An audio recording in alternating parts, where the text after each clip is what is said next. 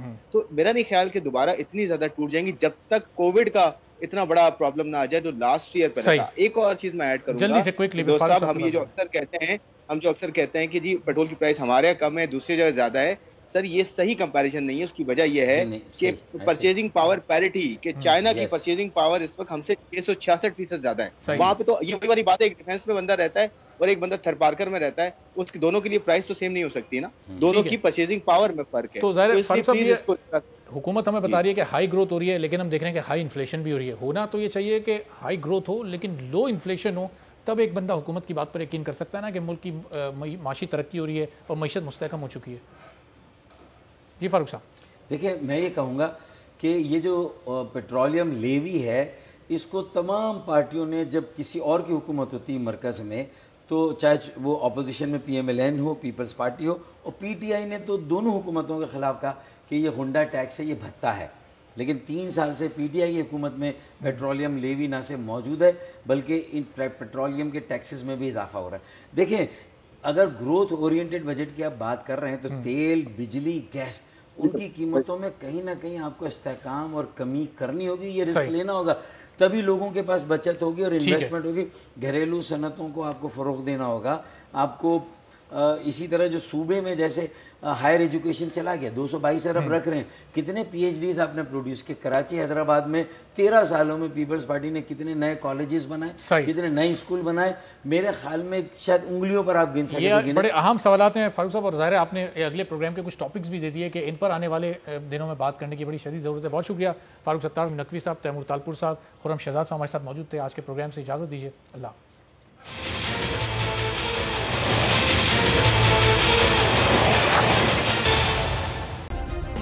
Subscribe کریں اور بیل دبائیں تاکہ کوئی خبر رہ نہ جائے.